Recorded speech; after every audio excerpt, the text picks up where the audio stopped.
Sí, es que quiero...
Hola Gonzalo, ¿qué tal?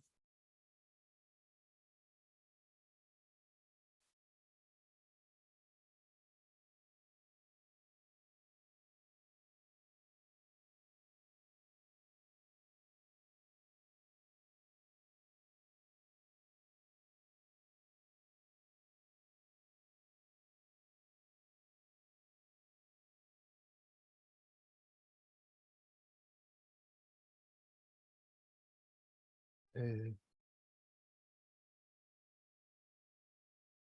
no, un segundo, no.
Hola Gonzalo, ¿me escuchas bien?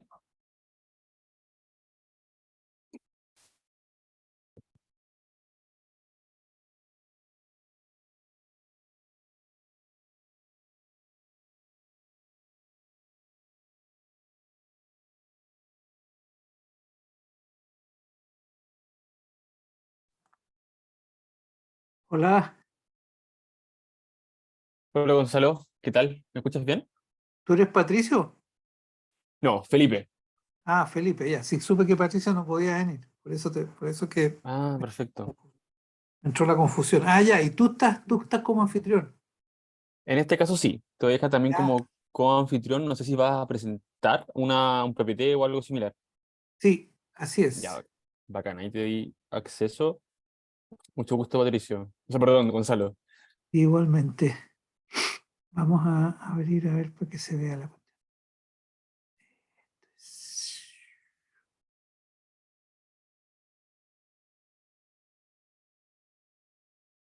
¿Cómo es que se hace esto para abrir la presentación aquí? Share screen, ¿no es cierto? Sí. Sí.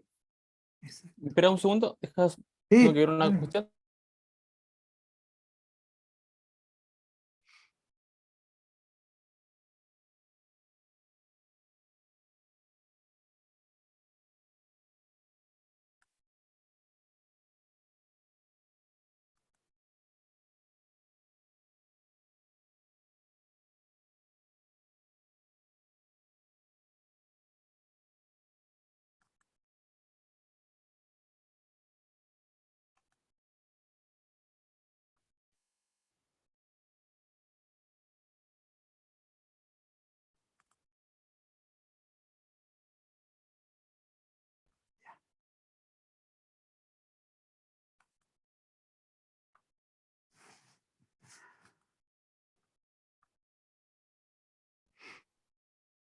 Hola Gonzalo, ¿cómo estás? Hola, bien, ¿y tú? ¿Todo bien por acá? Qué bueno. ¿Estás en tu casa? No, estás como en una No, oficina, estoy en la oficina en la Católica. como en Es una que bodega. Estás. No sé si- puta, no está tan lejos de ser eso. Yo cariñosamente le digo oficina. Ya, bien. Oye, observaba yo que tenemos una cantidad bastante grande de láminas que vamos a tener que regirnos por el tiempo que nos dimos, ¿no? O Sí, sea, claro. porque de otro modo no. Antoine me decía que me llamó para decirme que Patricio no iba a poder estar hoy día, entonces que yo introdujera un poquito, conectara con la sesión pasada, pero, pero me decía que, bueno, un poco por el grupo que es y todo, lo que hay que, digamos, hay que dejar tiempo para que eso ocurra, no puede ser que nos comamos todo el tiempo. Entonces, como los dos tenemos bastante material, yo diría seamos conscientes de eso y yo puedo tener aquí el teléfono y ir Sí, avisando sí, y fijándome cuando sí. no nos quede tiempo. Yo las veces que he hecho esta presentación no me paso, Ah, porque ya, genial. hay varias cosas que son bien rápidas. Cuando son tablas con regresiones, Claro, digo, ese, eso es rapidito, para mostrar un poco por dónde va la micro, para alinearlo con el trabajo publicado, ¿no? Pero, ya, genial. Hola bueno, Felipe, ¿qué hola tal? Felipe, ¿cómo estás?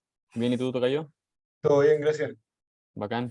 Bueno, presentarme Felipe Cárcamo de la ONG FIMA, integrante del equipo del abuso ambiental, así que entretenido este curso además. Ah, qué bueno. Parece que ha Sí, estado bueno hasta ahora. ha estado bueno este y los otros cursos, como en verdad muy masivo, harta participación, nada, bacán. Ustedes, bueno, primera vez que están también Sí, participando de este espacio. Sí. sí. Ah, y son varios cursos, claro, sí, es una Sí, universidad. Son un ya nos montón. quedan. Claro, en verdad ya no tenemos el término universidad, sino que uso mental, Sí, porque universidad es no una se podía usar. categoría, exacto, es un tema, fue un tema complejo en algún momento con el Ministerio de Educación, pero ya no. Claro. Eh, entonces, bueno, les dejé a ti, Gonzalo y Felipe, como coanfitrión. No sé si también dejo a Manuel y Francesca, y María Francesca. No, no, yo creo que nosotros tenemos que estar, pues sí que.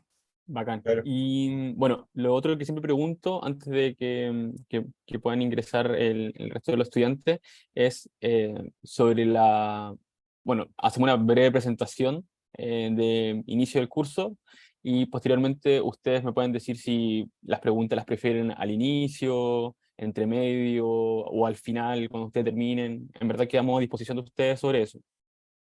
Creo que mejor al final, ¿o no, Gonzalo? Ya que vamos a estar con cronómetro en mano. No escuché porque como que se congeló. Decía que sobre las preguntas, si prefieren al final, entre medio, a disposición de ustedes, como estimen conveniente, el orden como del curso. Yo creo que mejor al final, porque si no corremos el riesgo de que se nos quede abajo Felipe o no Claro. sé, o sea, nosotros vamos a estar, digamos, vamos a parar donde nos dimos, ¿cómo se llama? Media hora y 20 minutos, así fue, ¿no? Sí, Claro. Súper. Y entonces, bueno, el tiempo está asegurado si no, o sea, ese sería el punto, como que tú mismo incluso poder decir, bueno, tiempo, digamos, o te quedan 2 minutos, o qué sé yo, eso yo creo que podría servir. Vale, no hay Sí, problema. yo también creo lo mismo, dado que somos dos, lo más conveniente es el comentario al final. Ya, súper, bacán, no hay problema. Y de ahí las preguntas las moderen ustedes o las vemos nosotros. Como prefieran, conveniente. En este caso es mutuo acuerdo, digo. A veces son los mismos profes, otros nosotros también vamos viendo en el chat algunas preguntas. Podemos ir moderando también como el orden de las preguntas. Yo creo que es más cómodo que lo vean ustedes, sí, porque Sí. mientras nos van preguntando vamos tomando nota Ya, o súper. va a ir ordenando las respuestas. Bueno, ahí hemos estado ingresando. Hola a todas y a todos, ¿qué tal? Vamos a esperar unos minutos, si les parece, a las 7:05 para iniciar. Ya.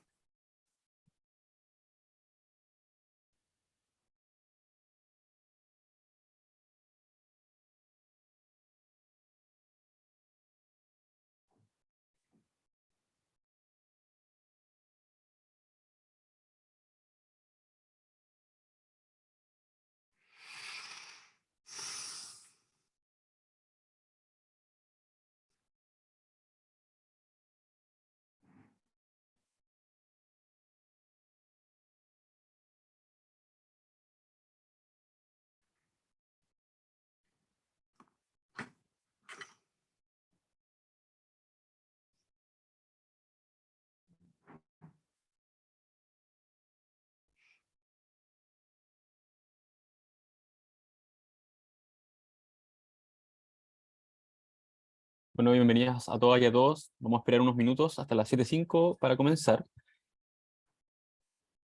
Comentarle algunas cuestiones, mientras tanto, técnicas del desarrollo de la uso ambiental. Bueno, en el curso, en el link del curso en la página usoambiental.cl van a poder ver también las clases, las cuales se suben generalmente o los lunes o los viernes de cada semana, y se van subiendo las clases por si alguno quiere volver a repetir la sesión 1 y 2, o este caso la sesión 3 de hoy día. Así que cualquier consulta obviamente también lo pueden hacer al correo de la Uso Ambiental, que es muy fácil, usoambiental@fima.cl, y, o cualquier justificación también por ese medio. Si en el caso de inasistencia, entendiendo que además hay un certificado al final.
Bueno, siendo rigurosos con la hora, ya son las 7:05, damos nuevamente la bienvenida a todas y a todos los estudiantes que se conectaron para esta ya, la tercera sesión del curso Visitando lo Político Ambiental, una perspectiva desde los estudios de las movilizaciones. Y bueno, desde la ONG FIMA, saludarles, también desde el equipo de la uso ambiental.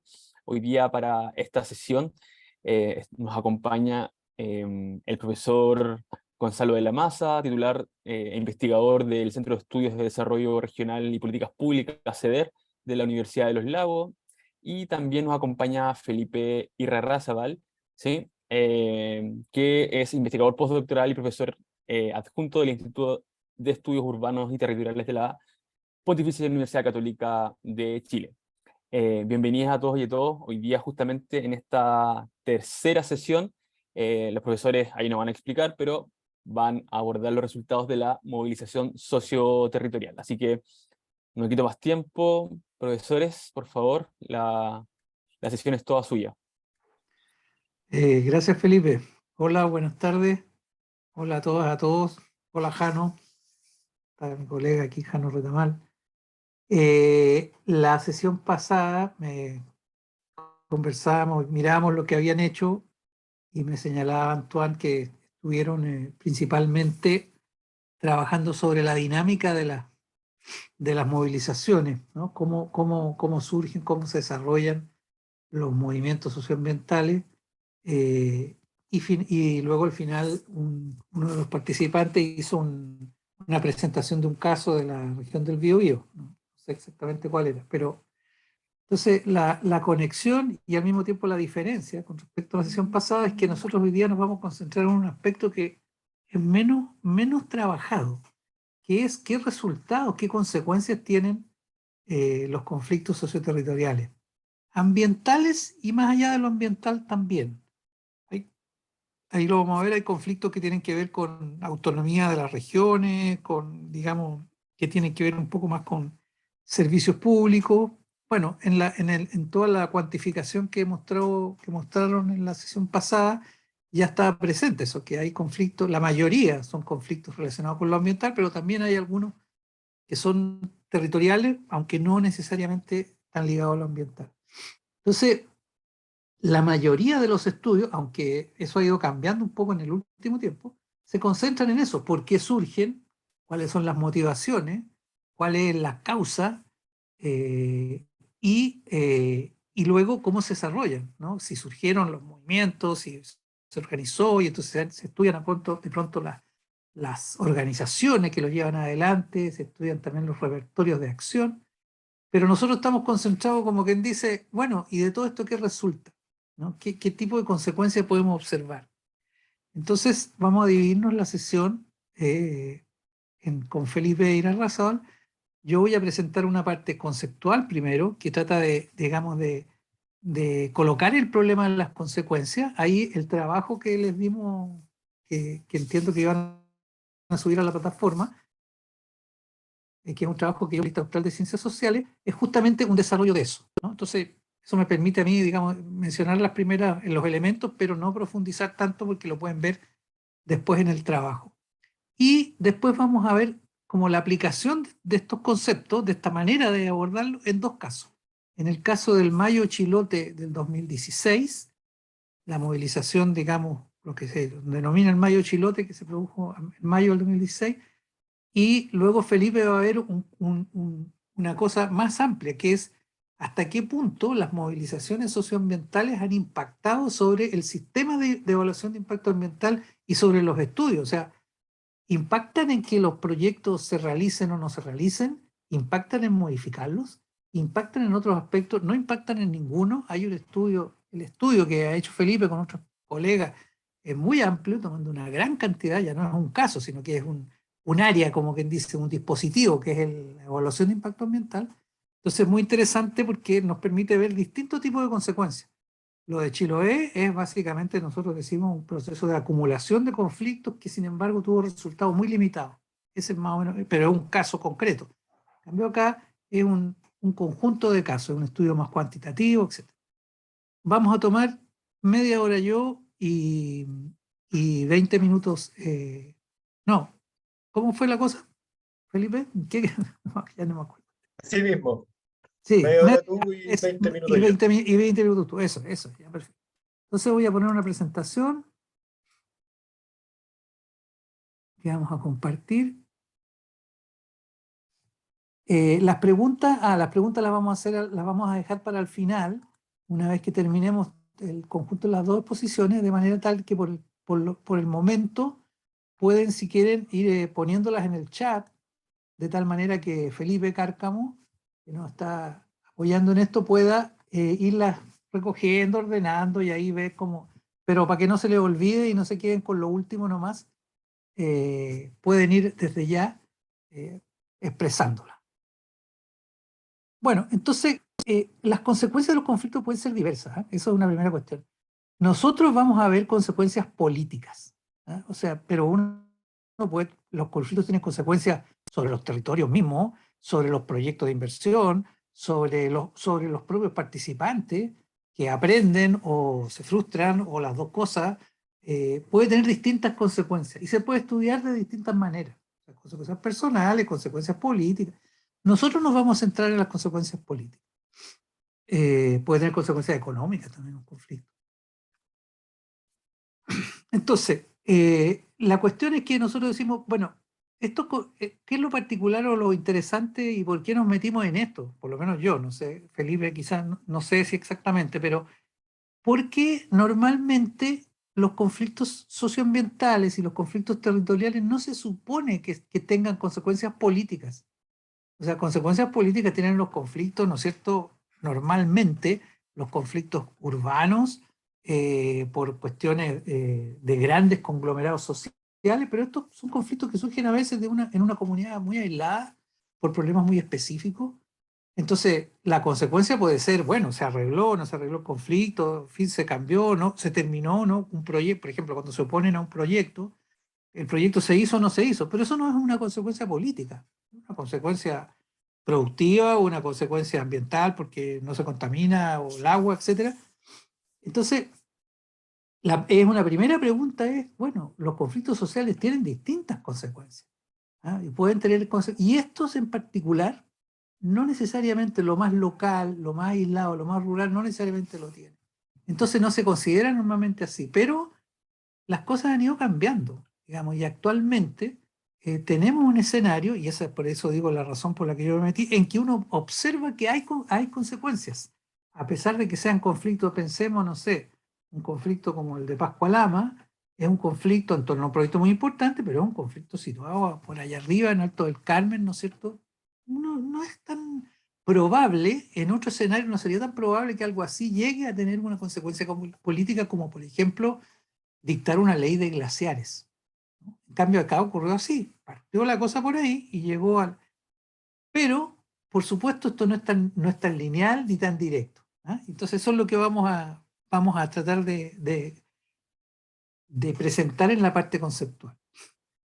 Una razón para lo que ocurre esto es que ha cambiado el sistema político. O sea, ya los mediadores políticos, los grandes intermediadores, los partidos, las grandes organizaciones han perdido fuerza, los conflictos se han fragmentado, la sociedad misma se ha fragmentado y al mismo tiempo en América Latina, por lo menos en toda el área andina, se han intensificado las actividades extractivas y con una orientación extractivista. La puse entre comillas porque extractivismo es un concepto en sí mismo que hay que conversar, discutir y ver hasta dónde llega y hasta dónde no. Pero concretamente la explotación intensiva de recursos naturales. Y entonces eso ha producido una conflictividad que, aunque no se explique exclusivamente por eso, sin embargo, ha diseminado estas cosas. Estas megas inversiones de extracción de recursos naturales, como forestal, minera, energética, etcétera, de hidrocarburos en otros países, bueno, son cuestiones que suponen un conjunto de temas de envergadura internacional y al mismo tiempo son cosas que después se conflictúan en el campo local, se conflictúan en el lugar donde la gente se siente afectada y por lo tanto genera algún tipo de actividad, se opone, en fin, pide compensaciones, etcétera, etcétera. Entonces, tenemos una situación general en donde los asuntos locales están tendiendo a tener consecuencias políticas. Esto tiene una expresión en enfoque sobre la acción colectiva. No me voy a detener en esta parte, si hay interés en esto, lo comentamos después en las preguntas. Pero puse algunas cosas acá de diversos autores que muestran que la acción colectiva, aunque se han debilitado los movimientos nacionales como el sindicalismo o los movimientos incluso internacionales, articulaciones grandes, etcétera, pero a pesar de ello, la acción colectiva ha ido tomando otros rumbos y han ido surgiendo nuevas expresiones. Entonces, no, para efecto de no demorarme, no me voy a detener en esto, pero hay abundante evidencia de que esto es así. Entonces, bueno, pero ¿de qué depende que un conflicto tenga consecuencias políticas? Entonces, en este cuadro yo traté de sintetizar dos cosas. A la izquierda pueden ver de qué estamos hablando cuando hablamos de un conflicto socioterritorial. O sea, qué sería para nosotros un conflicto socioterritorial. Y nosotros decimos, bueno, este es un trabajo, digamos, esta conceptualización la desarrollamos con Antoine Mayet principalmente para desarrollar un par de proyectos Fondesit, digamos, que hemos llevado a cabo con esto, que emergen de problemas locales, que suponen movilización en el territorio y que sus demandas aluden a lo territorial. Si uno es estricto, todo conflicto es territorial porque sucede en alguna parte. O sea, no hay conflictos que sucedan en el aire, ¿no? En alguna parte están sucediendo las movilizaciones, qué sé yo. Sin embargo, acá interesan no cualquier conflicto que ocurre en alguna parte, sino que aquellos cuyas demandas apuntan al orden territorial. Entonces, esas tres cosas tienen que tener un conflicto para que lo consideremos ahí. Pero las consecuencias políticas pueden ser de diverso tipo. En primer lugar, ¿y cuándo decimos que tiene consecuencias políticas? Cuando se involucran otros actores que no son los directamente involucrados, ¿no? Cuando entre una comunidad y una empresa empieza a intermediar el municipio, o cuando aparece una ONG que apoya, digamos, o cuando distintas agencias intervienen, digamos, porque que ya no son los que están directamente involucrados. Si es una cosa que va al sistema judicial a través de una demanda y se arregla una compensación o no se arregla nada entre la empresa y la comunidad, bueno, no alcanza a politizarse. En segundo lugar, otra forma que puede ser sumarse a esta o no es cuando esas demandas interpelan al Estado. O sea, cuando las personas tienen un conflicto con los propietarios del agua o tienen un conflicto con una minera o con un proyecto, pero se van, digamos, hacen directamente no solamente a la empresa misma o al actor directo, sino que también interpelan al Estado para que intervenga. Y por último, hay una consecuencia que llamamos de framing, que se podría traducir como encuadre, como una manera de concebir las cosas, que es cuando estos conflictos ponen en cuestión la orientación de las políticas públicas, es decir, como la ley de glaciares. Se dice, bueno, es que tenemos que tener protegidos nuestros glaciares. No es solamente que los glaciares de allá de Alto del Carmen estén protegidos, sino que apuntan a una protección más general. Entonces, ahí con alguno de estos elementos, cualquiera de los tres, nosotros decimos estamos en presencia de un conflicto que naciendo de lo local, de un asunto a lo mejor muy particular, se ha politizado. ¿Y qué consecuencias pueden tener? Y aquí hay dos tipos de consecuencias. Las consecuencias que ocurren en el mismo territorio, cambian los actores, surgen nuevos actores, se terminan otros, cambian las relaciones de poder entre ellos, ¿eh? Se empoderan no necesariamente a favor de uno o de otro, sino que cambian, simplemente cambian. O sea, hay situaciones que producen cambios. Los gobiernos locales cambian de orientación a producto del conflicto, hay un cambio político, o surgen nuevas instituciones en la localidad. En el conflicto de los depósitos del plomo en Arica, el municipio de Arica creó una oficina del medio ambiente, que no existía, no existió antes que surgiera ese conflicto. Y las otras consecuencias políticas, que son las más estudiadas generalmente, son cambios más allá del territorio. A nivel nacional surge una nueva institución, un ministerio, o una secretaría, o un programa, o a veces una comisión. O se modifican instituciones que ya existían, se le dan nuevas atribuciones, se le coloca más presupuesto. O cambian las políticas, ¿no? Se introduce un programa determinado. O las normativas, se dicta una ley, como la ley de glaciares. Entonces, aquí tenemos el cuadro completo, en estas tres primeras líneas, en estas tres primeras filas. Los conflictos territoriales, las vías por las cuales se politizan y el tipo de consecuencias. Pero ¿de qué depende que tenga o no consecuencias políticas? Y nosotros hemos privilegiado, después de haber estudiado esto un poco, dos procesos centrales. Uno es la acumulación y la otra es la combinación. La acumulación de conflictos significa que en un mismo territorio pueden sumarse distintos conflictos. Por ejemplo, cuando hablamos de zonas de sacrificio, lo que estamos hablando son zonas que tienen varios problemas ambientales y normalmente tienen también varios conflictos latentes o activos en un mismo territorio. Entonces nosotros decimos la cantidad de intensidad de conflicto en un mismo territorio puede producir acumulación y por lo tanto producir más consecuencias que un solo conflicto. Pero también pueden ocurrir que se acumulen en un mismo sector económico, como por ejemplo la minería o el sector energético, que es por ejemplo en Chile donde más conflictos hay, como pueden haber visto ustedes la vez pasada. Si hay muchos conflictos en el sector energético, es más probable que hayan consecuencias a que a lo mejor un sector donde hay una conflictividad más baja. La combinación implica que hay otros factores que no tienen que ver con el conflicto directamente que también inciden en que las consecuencias se produzcan. Por ejemplo, la oportunidad política. Hay contextos de oportunidad política que favorecen que el conflicto tenga consecuencias y otros que no. Cuando hay una campaña electoral, es un contexto en el cual los conflictos pueden tener más consecuencias porque los candidatos y candidatas tienden a acercarse y tratar de recoger esas demandas. Pero también puede cambiar el mercado. Cuando los precios están altos, se intensifica la explotación de los recursos. Cuando los precios están bajos, eso no sucede. También cambia, entonces las posibilidades de cambio son mayores. Y los cambios tecnológicos, porque las cosas en el sector energético es muy claro eso también.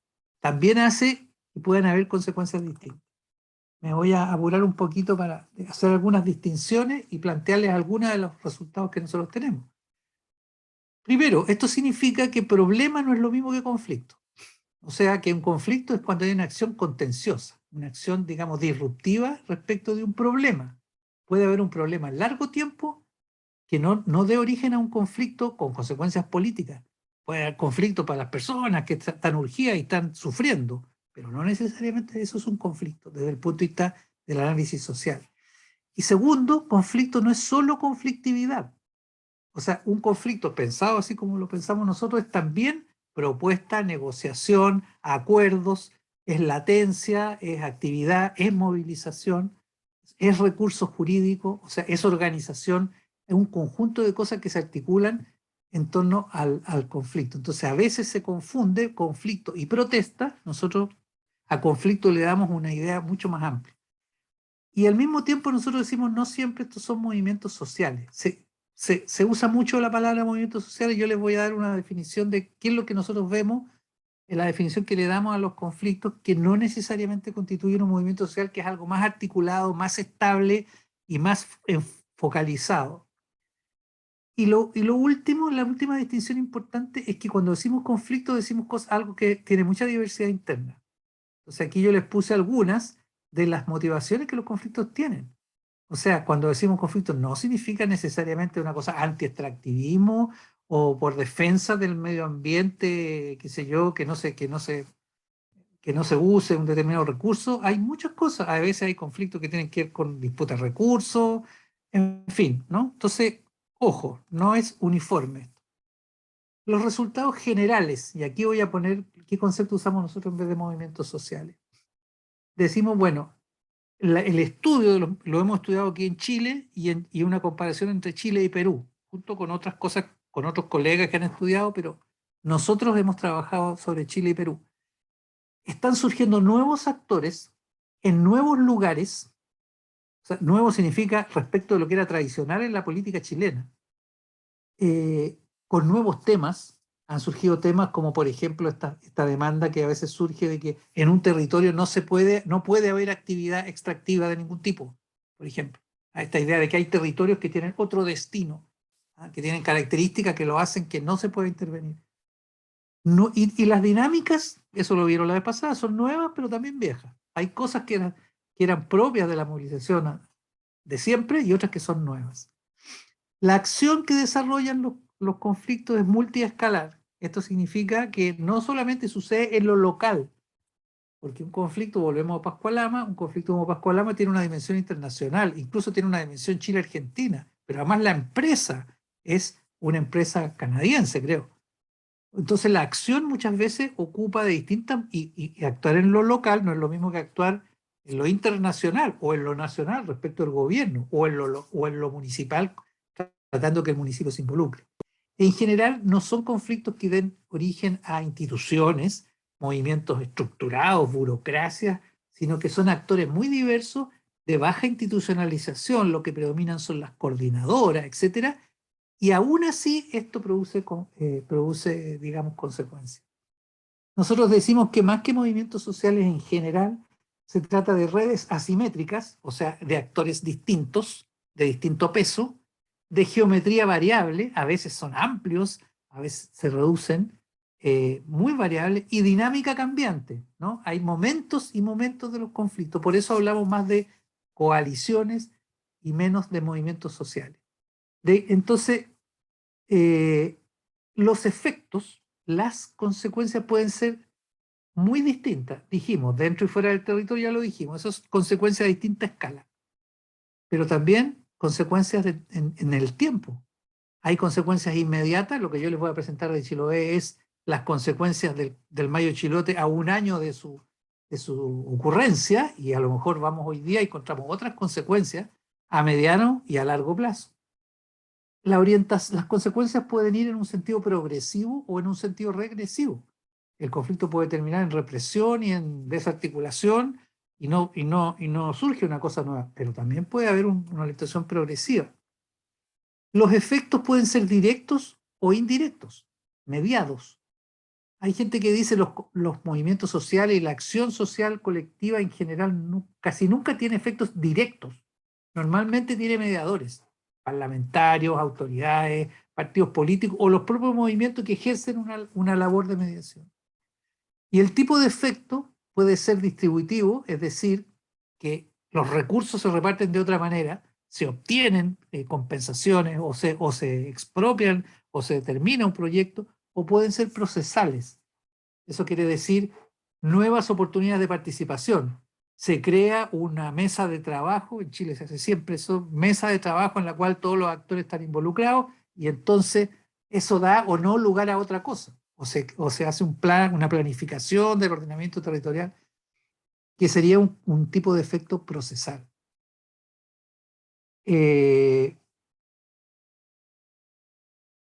Vamos a ver dos láminas más nomás, porque ya me pasé de los 20 minutos que me he dado para esta parte.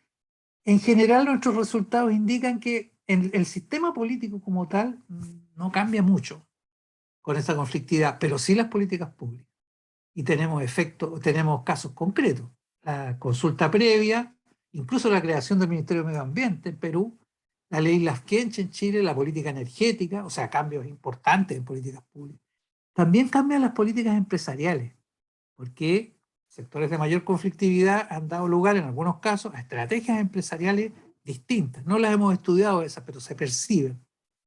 Normalmente son consecuencias mediadas, y los efectos acumulativos es lo que vamos a mirar en el caso de Chiloé. Pueden ir por tema o por territorio, como les decía, pero existen efectos acumulativos. No siempre es un conflicto una consecuencia. Pascualama, ley de glaciares, es como muy está muy relacionado, pero hay otros que no son así.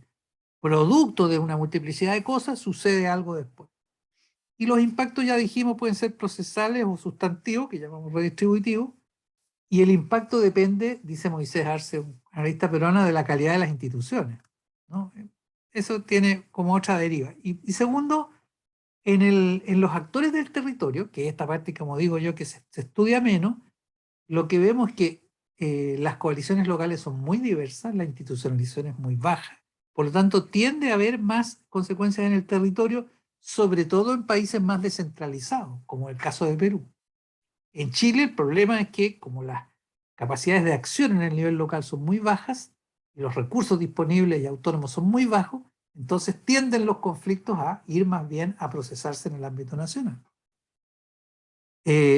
Ahora, también se observa una cosa de otro orden, que es que los conflictos a veces, aunque no se coordinen nacionalmente, sin embargo, se contaminan unos con otros, ¿no? O sea, se aprende unos de otros a través de distintas vías, digamos, de la comunicación virtual, del contacto de las dirigencias, de la articulación en coordinadora, se van copiando, digamos, como unos a otros, pues, digámoslo así, y además interpretando las cosas de esa manera. Si se empieza a hablar de extractivismo o de derecho al agua, es porque, no es por lo que surgió en el conflicto específico, sino que es porque se ha ido produciendo una conversación entre distintos conflictos. Ahora, el problema está en que la cantidad y intensidad de las consecuencias va a cambiar según el grado de descentralización que el país tenga porque si no hay ya lo dije, si no hay un escenario local fuerte, es difícil que duren consecuencias a nivel local. Y también de la capacidad de los actores políticos para producir cambios en otro nivel. También hemos identificado cambios en la política local, o sea, que también cambian, lo vamos a ver en Chiloé, el cambio principal que se produjo ahí fue un desplazamiento de ciertos alcaldes y un cambio por otro. Pero estos conflictos son mucho menos estudiados. Esto no lo voy a desarrollar, se los voy a dejar nomás en la presentación, y es que es una forma más operacional de dónde podemos ver los cambios, ¿no? Está dividido en las dos categorías que ya les dije, en instituciones, en normativa y política, y acá en capacidades de los actores y en relaciones de poder. Y uno puede ahí ir viendo de una manera más concreta los cambios. Me lo voy a saltar y vamos a ir entonces a presentarles el caso de Chiloé, que está basado en esto mismo. Chiloé, digamos, la idea es que aquí hubo una sucesión de conflictos importantes y las consecuencias, sin embargo, fueron menores de las que uno hubiera esperado. Esto está publicado, digamos, con más detalle. Aquí está la referencia, si lo pueden ver, en un trabajo con Evelyn Arriagada y Mauricio Cortés. En general, en términos conceptuales, lo que se dice es que pueden tener los movimientos, la movilización y las políticas públicas dos tipos de efectos, directos, indirectos o combinados, mixtos. Entonces, directo sería la acción de protesta produce un cambio directo en las políticas públicas. Esto es poco frecuente, ya como les decía. Pero los indirectos es que hay elementos del contexto político, institucional, económico, que influyen sobre el cambio que se produce. Porque aquí se produce la disputa, ¿no? Aquí está la movilización, pero aquí está la disputa y luego, entonces esto se traduce en algún cambio. Y hay otros conflictos que son mixtos, digamos, que las dos cosas están influyendo. Hay una cuestión de contexto, hay una acción y las políticas públicas resultan impactadas por todo esto. Entonces, aquí hay una versión tradicional respecto de cómo es que se produce esto. Esta es la versión original que de un autor que se llama Yumni, que dice cuando los movimientos tienen aliados poderosos en la institucionalidad, en el Estado, o cuando tienen la opinión pública favorable, es más probable que tengan consecuencias a su favor.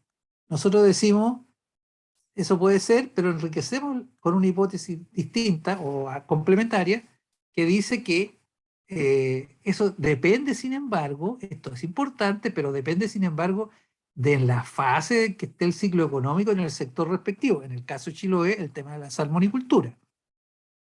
También depende de cambios tecnológicos y del momento del ciclo electoral o del ciclo político en general. Yo les mencionaba el caso de las elecciones. Entonces, es como quien dice la hipótesis original, pero con un complemento. Y entonces nosotros decimos que la acumulación, la hipótesis es que la acumulación territorial fortalece los movimientos y modifica la política. De ahí partimos. Y la acumulación sectorial, como el caso energético, también genera como una estructura de oportunidades, abre una ventana para poder tener consecuencias, ¿no? ¿Por qué decimos acumulación sincrónica y diacrónica? O sea, sincrónica es cuando ocurren todas las cosas más o menos al mismo tiempo. En el Valle del Huasco en un momento hubo diversos conflictos que estaban sucediendo al mismo tiempo. Diacrónica es que a lo largo del tiempo, en el caso de Chiloé, es más bien una acumulación diacrónica la que se produce. Y nosotros lo que estudiamos en este trabajo fue lo que ocurrió primero entre 2000 y 2008, que no fue tanto un conflicto, pero sí una demanda de los funcionarios y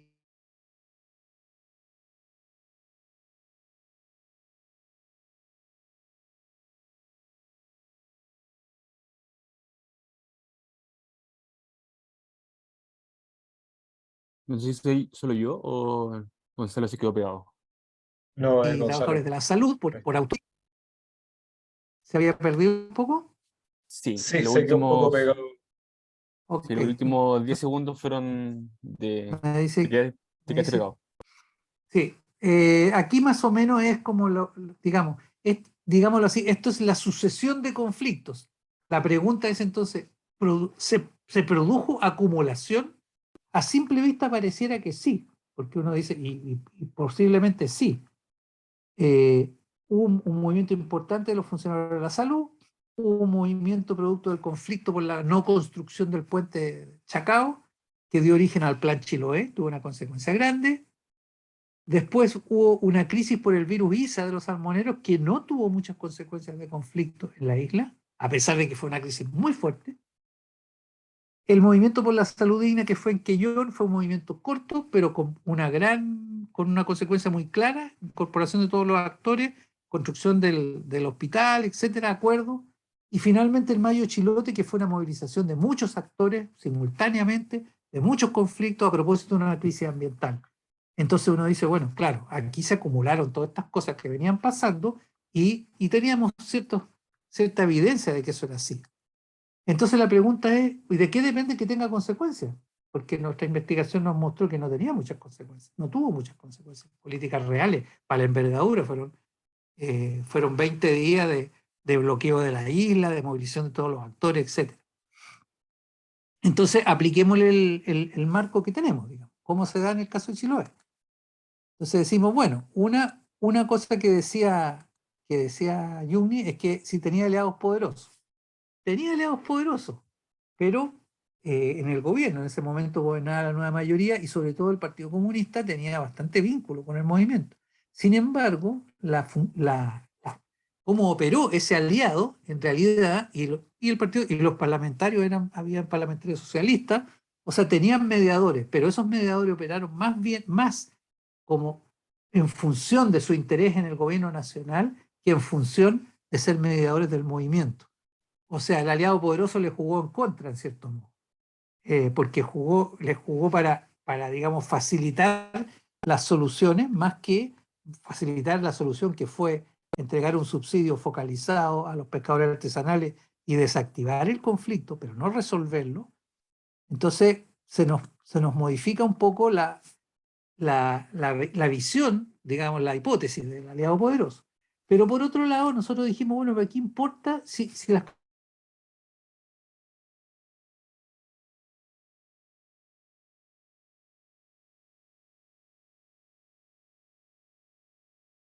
Bueno, y nuevamente se pegó están en una Gonzalo. fase ascendente, si están en esta...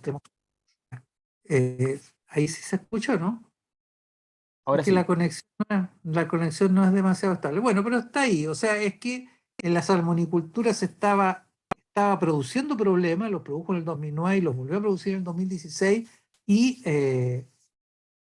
estaba además, ya no estaba dando el trabajo que daba antes, ya no tenía la legitimidad que tenía antes, etc. Y el momento del ciclo electoral era que estábamos justo antes de las elecciones municipales. Y entonces el conflicto sí tuvo un impacto, como vamos a ver, en el cambio en los gobiernos locales.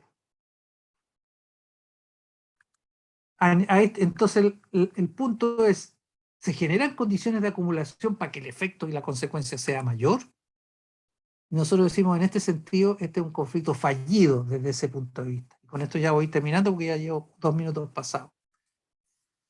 Eh, la salmonicultura levantó muchas críticas, perdió legitimidad, hay varias fuentes que muestran eso, pero la división social de Chiloé, los diferentes sectores y los distintos actores no logran articularse entre sí, no logran constituir como un frente común. En un momento se levanta un pliego, pero un pliego unificado, pero ese pliego no fue el orientador del movimiento.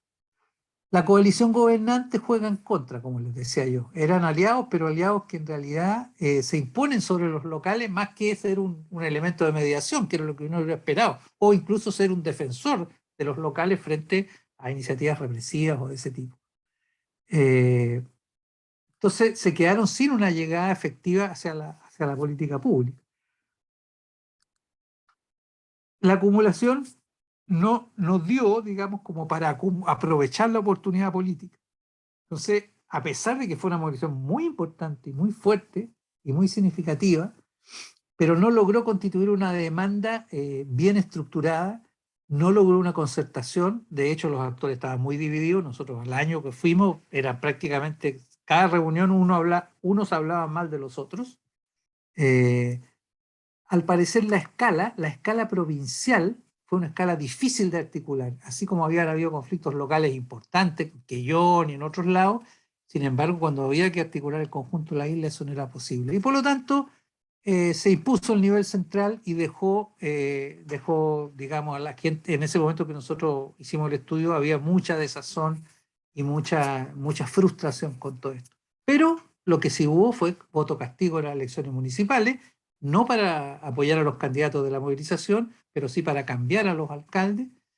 Y lo que no se observó, no se observaba, y no sé si ahora habrá cambiado, es que esa acumulación conflictiva no había dado lugar a una coordinación hacia el futuro más propositiva para un escenario post-salmonero, digamos, que era como el problema que se planteaba. Bueno, la salmonicultura no nos da lo que necesitamos y cómo lo vamos a hacer entonces hacia el futuro. Entonces, ¿por qué pasa esto? Por distintas razones. Nosotros creemos que la transformación social y cultural que ha producido la salmonicultura ha producido más desarticulación que articulación, que la cuestión de los territorios no es menor, que hay una diferenciación territorial y los actores también se diferencian. Y a pesar de que Chiloé tiene un sustrato cultural fuerte y una identidad fuerte, en el plano político eso no se expresa de la misma manera, ¿no? Incluso uno después, siguiendo el evento hasta el 2019, en el estallido fue extraordinariamente débil la movilización en Chiloé. Entonces, el proceso posiblemente se repita en el futuro porque el problema no se resolvió, pero no se observa una consecuencia fuerte y por lo tanto la acumulación no nos basta con la pura acumulación territorial. También tenemos que mirar estos factores de contexto que nos ayudan a explicar si tiene o no tiene más o menos consecuencias. Eso es, muchas gracias. Me pasé 5 minutos, Felipe Larrazal. Discúlpame, por favor.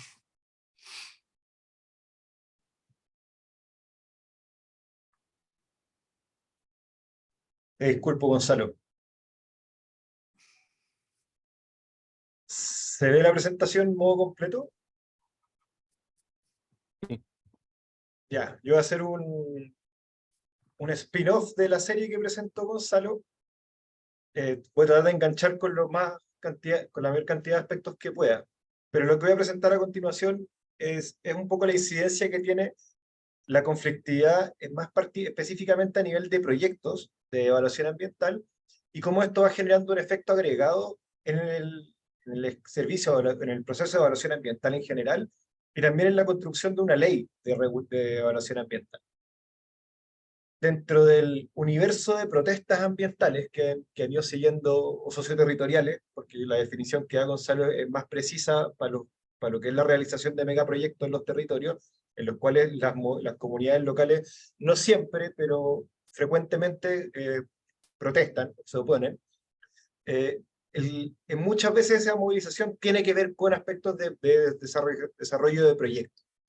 Entonces, si tomamos un poco las categorías que mejor describen eso, vamos a llegar que de todas las protestas que se ven entre el 2009 y el 2019 en torno a temáticas socioterritoriales, que incluyen también a veces aspectos ambientales que no son de corte territorial netamente, o pueden ser, no sé, las protestas por las semillas o ese tipo de protestas, vemos que son como un 40-45% y que se asocian específicamente al desarrollo de proyectos en los territorios. Y en Chile, la gracia que tenemos es que los procesos de evaluación ambiental es la ventana fundamental en donde tanto los organismos del Estado como también la ciudadanía se expresan. Entonces, la ventana de la evaluación ambiental es una muy buena instancia para evaluar en agregado cuánto incidencia logran tener este tipo de acciones sobre el proceso en su conjunto. Para ir un poco aclarando qué es lo que les voy a mostrar un poco en términos empíricos, Gonzalo ya describió muy bien lo que son los movimientos socioterritoriales, estos conjuntos de acciones colectivas que tienen distintos repertorios de acciones, que pueden vincular distintos tipos de actores. Y de aquí vamos a entrar a un aspecto más específico, porque quiero que me entiendan lo que les voy a estar mostrando empíricamente.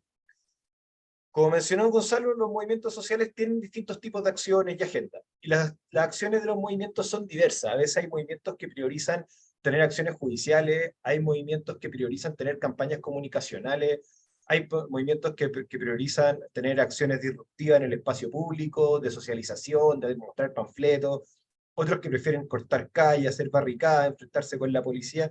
El abanico de posibilidades es muy diverso, ¿ok? Usualmente estas acciones, obviamente, los movimientos toman más de una acción no se restringen a una sola.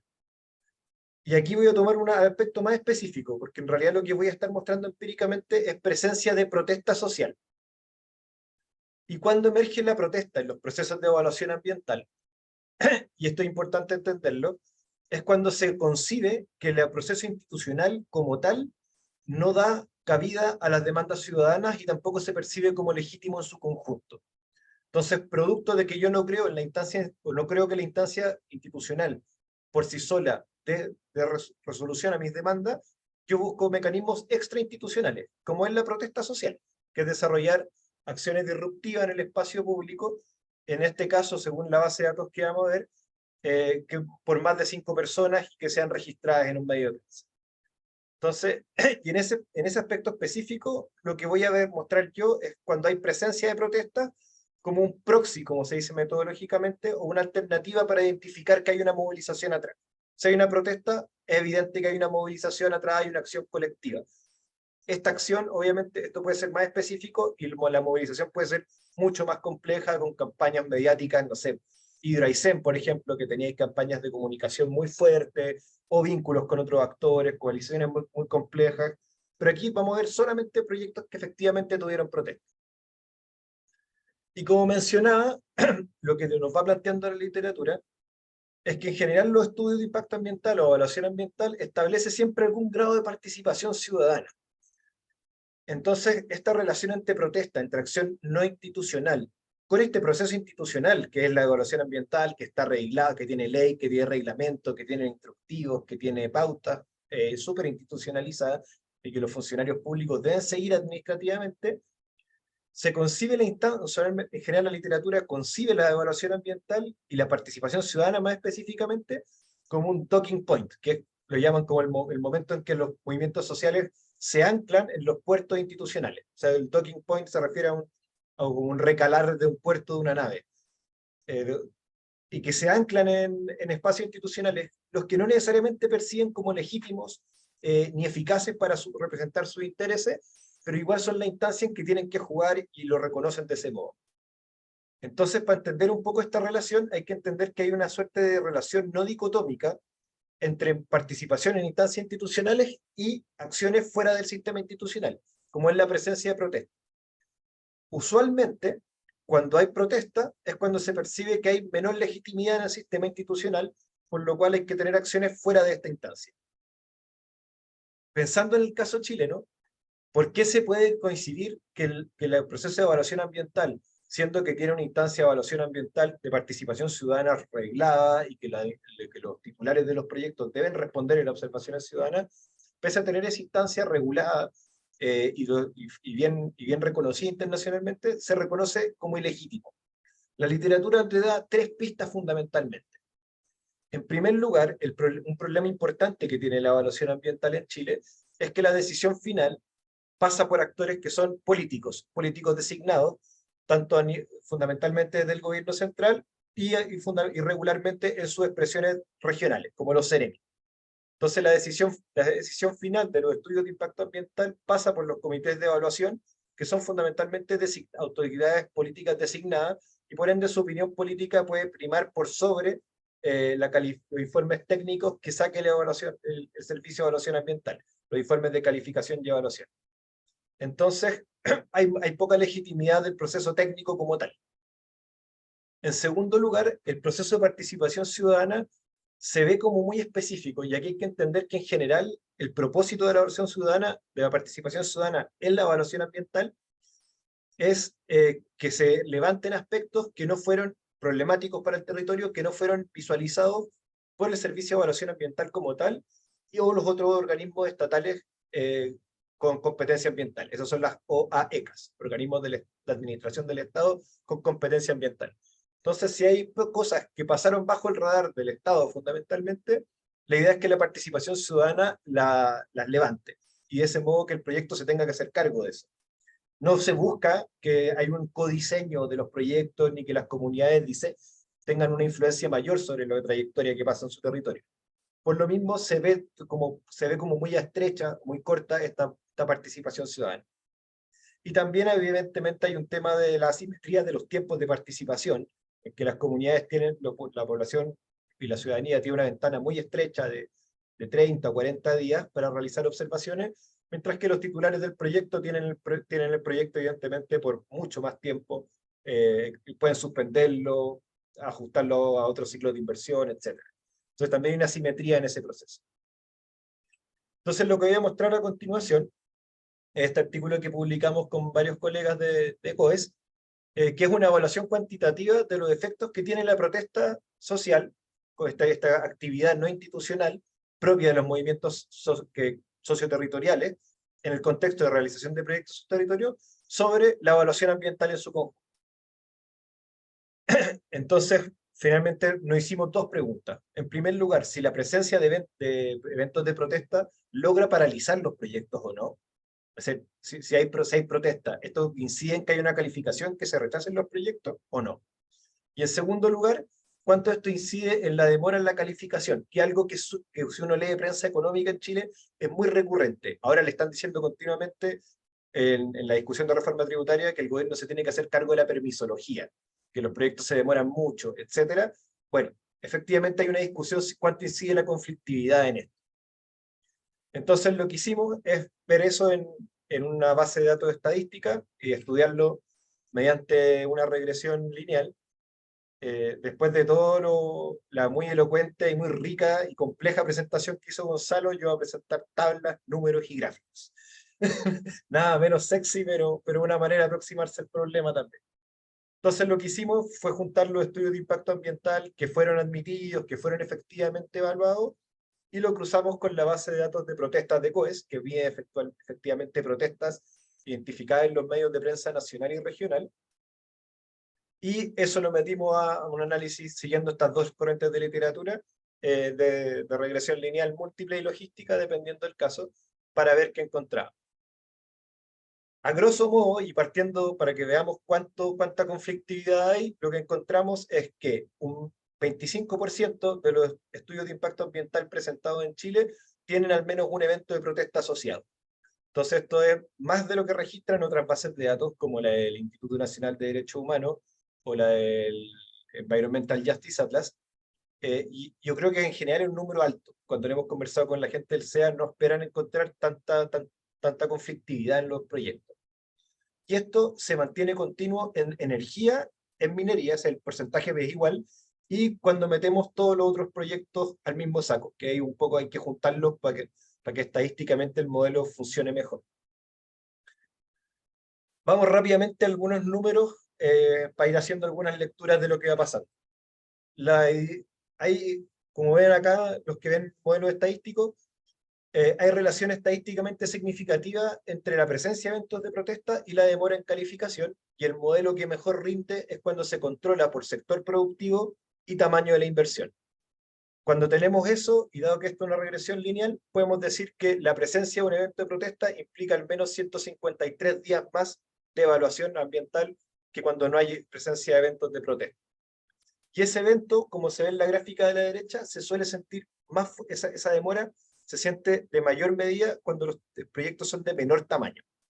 Y aquí vamos a explicar por qué pasa eso, de menor tamaño de inversión, que digamos no son proyectos pequeños, son proyectos menores de inversión a menos de 50 millones de dólares. ¿Qué es lo que pasa adentro de esto? Cuando hay un proyecto de inversión y entra a evaluación ambiental, hay una serie de procesos administrativos que tienen que ir pasando. O sea, presentar un primer informe, los organismos del Estado se manifiestan, y también hay una instancia de participación ciudadana. Pero si hacemos memoria de las diapositivas que mostré antes, y aquí para entender la relación que hay con la protesta, la movilización social que hay atrás, que nosotros en el radar la identificamos como protesta, está acompañada de una mayor cantidad de observaciones ciudadanas. Como hay una movilización social atrás, la población tiende a participar más activa en la instancia institucional y a presentar una mayor cantidad de observaciones. Y eso repercute, y por esto está la explicación de que los titulares se demoran más, en que tienen que dar respuesta a una mayor cantidad de observaciones, las cuales pueden ser de mayor complejidad también. O sea, recordemos este objetivo de la participación ciudadana en la evaluación ambiental en Chile, de identificar o develar cosas que no ven los organismos del Estado. Entonces pueden salir cosas que no vio la CONAF, que no vio monumentos nacionales, que no vieron los municipios, etcétera, y los titulares se tienen que hacer cargo. Entonces ahí empiezan a suspender los procesos de evaluación, tienen que ver cómo responder. En el caso de evaluación ambiental, cuando hay un impacto, se tiene que ver cómo mitigar, cómo compensar, etcétera. Les genera mucha más complejidad al contenido del proyecto.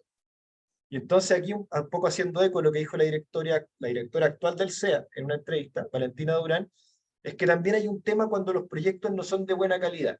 ¿Y a qué se refiere con esto? Que los proyectos no den cuenta debidamente de los impactos que tiene el territorio y que tampoco tengan un buen relacionamiento comunitario. Entonces los proyectos que son de menor calidad, usualmente de menor tramo de inversión, podemos ver nosotros en el análisis que hacemos, cuando hay una protesta se demoran más, porque le salen más observaciones que tienen que hacerse cargo, más observaciones de la ciudadanía, y pone mayor presión sobre el sistema. Y aquí esto no está en el estudio que les comenté, pero también no empieza, pero es un estudio posterior que estamos haciendo con Carolina Stam y Carolina Rojas, solo de proyectos energéticos. Y aquí comparamos cuando tenemos proyectos termoeléctricos, solares, hidroeléctricos y eólicos, cuando hay presencia de protestas o ausencia de protestas, la cantidad de observaciones que hay. Hay un tema con el N de los proyectos que es chiquitito, pero en general hay muchas más observaciones ciudadanas cuando hay presencia de eventos de protesta. La base de datos de observaciones ciudadanas no es tan buena como nos gustaría, pero en general la tendencia es bastante marcada. Entonces, aquí empezamos a ver que efectivamente esta relación se ve empíricamente. Y además, otra patita que es importante, aquí hablamos, este gráfico muestra la presencia o no de recursos administrativos. Y esto es un tema que está siendo súper importante para el CEA y para los titulares actuales.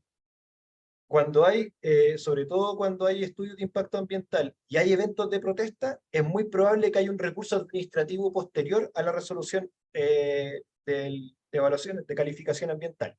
Recursos administrativos son apelaciones, ya sea a tribunales ambientales, o sea, al Servicio de Evaluación Ambiental, o a las Cortes Nacionales, o a las Cortes del Estado, producto de que se considera que el proceso no cumplió sus debidos estándares. Y aquí finalmente empezamos a ver que las resoluciones de calificación ambiental que empiezan a tener los titulares cuando hay protestas no son tan sólidas. Entonces empieza un proceso posterior de evaluación judicial que a veces implica que se tiene que repetir la participación ciudadana, se tienen que generar evaluaciones posteriores o incluso que se revoque la calificación ambiental. Entonces aquí empezamos a ver que esto que conversábamos, que los movimientos sociales tienen repertorios de acción múltiples. Cuando hay protestas, que es lo que nosotros identificamos, también en este caso tienen estrategias judiciales para abrir ventanas de negociación más largos con los titulares de las empresas. Felipe, perdona, es ¿Sí? que ese gráfico, no sé, yo veo aquí, por ejemplo, no hay protesta, aparece una mayor cantidad de recursos administrativos que cuando hay. Es en naranjo. No, claro, es que esto es el N, no el porcentaje, que Ya. llega a 100 igual. Pero lo que tú ves es que cuando hay protesta, la mitad de los casos en las declaraciones, que son proyectos de menor impacto, vas a tener recursos administrativos. En la otra mitad no, porque pueden pasar muchas cosas. Cada proyecto acá tiene su trayectoria. Pero cuando hay estudios de impacto ambiental, hay más o menos un 60%, y si hay eventos de protesta, hay más o menos un 60% de probabilidades de que después haya un recurso administrativo. O sea, es súper marcado y ratifica esta idea de la relación no dicotómica entre prácticas institucionales y no institucionales por parte de los movimientos. Y si vemos esto respecto a las repercusiones que tiene la calificación, en general no hay relación estadísticamente significativa que permita afirmar que la presencia de un evento de protesta, y por ende movilización social, incida en la calificación de los proyectos. Si nos ponemos más finos estadísticamente, generando efectos de interacción, podemos decir que, y aquí hay que ser cauto porque no es que los proyectos energéticos sean por sí solos sean más problemáticos, pero sí que en interacción estadística, cuando hay protestas y sector energético, es más probable que el proyecto no sea aprobado. No es lo mismo que sea rechazado, sino que no sea aprobado. De ahí podemos conversar las precisiones de las nomenclaturas del CEA. Y eso particularmente cuando comparamos el sector energético cuando no es con los proyectos que no son mineros. Entonces ahí cuando hay eventos de protesta hay cierta interacción que muestra que en energía puede haber algo de problemática. ¿Por qué no afecta? la protesta, la evaluación de los proyectos. En primer lugar, el proceso de servicio de evaluación ambiental en Chile, o sea, el sistema en su conjunto no está hecho para rechazar proyectos. Si bien el rechazo de proyectos va en alza, pasando de tasas muy menores en los primeros años, ahora cerca de un rechazo de un 25%, en general no es un sistema que esté hecho para rechazar, sino para mediar los impactos que van viendo los titulares en relación con los organismos del Estado y la ley y las comunidades. O sea, pensemos que es plata hacer un estudio de impacto ambiental, entonces los titulares no están tirándolo a la chuña, quieren que se apruebe y por ende ponen bastante esfuerzo también. Y por otro lado, como ya comentando Gonzalo, aquí cada proyecto, cada conflicto tiene su historia, pero no se debe naturalizar la relación entre conflicto y rechazo a los proyectos. Hay observaciones ciudadanas que uno ve que en realidad el problema es que tiene la comunidad o los observantes, es que les pase el efecto del ruido que va a tener una autopista que les pase cerca. El problema de ellos no es que pase la autopista, es el ruido. Entonces, si hay una debida acción por parte del titular, se resuelve ese problema y se resuelve y el proyecto fluye. Obviamente también, sobre todo los proyectos que tienen mayor transgresión con el territorio, como la minería o aquellos proyectos que tienen impacto sobre el uso de recursos hídricos, el uso de agua, hay mayor oposición. Pero no todos los proyectos que estamos viendo acá, de 400, de los cuales en 100 hay protesta, vamos a decir que son casos que las comunidades se oponían a la realización del proyecto. Si no, se movilizaban y quizá había gente que era más radical o menos radical, pero no había un rechazo total en su conjunto. ¿Y por qué podría estar pasando esto en energía? Y eso es lo que estamos estudiando en este nuevo proyecto. Es que en general cuando hay conflictos de generación hídrica en los proyectos hidroeléctricos hay más problemas, no solo con comunidades locales, sino también con privados. Juntas de regantes o agricultores que tienen intereses comprometidos y que tienen más recursos para movilizar judicialmente y que pueden estar teniendo un efecto en que el proyecto sea rechazado, o sea, que no sea aprobado, que los titulares desistan por alguna razón. Y también hay un tema del aprendizaje interno que tiene el Servicio de Evaluación Ambiental respecto a las tecnologías y los proyectos en específico. O sea, estamos evaluando proyectos eólicos y solares hace menos tiempo que proyectos mineros en Chile. Entonces los agentes del SEA se tienen que capacitar, tienen que generar guías, los titulares también tienen que aprender cómo generar los proyectos, etc. Entonces ahí también hay un proceso de aprendizaje que se va viendo en el tiempo.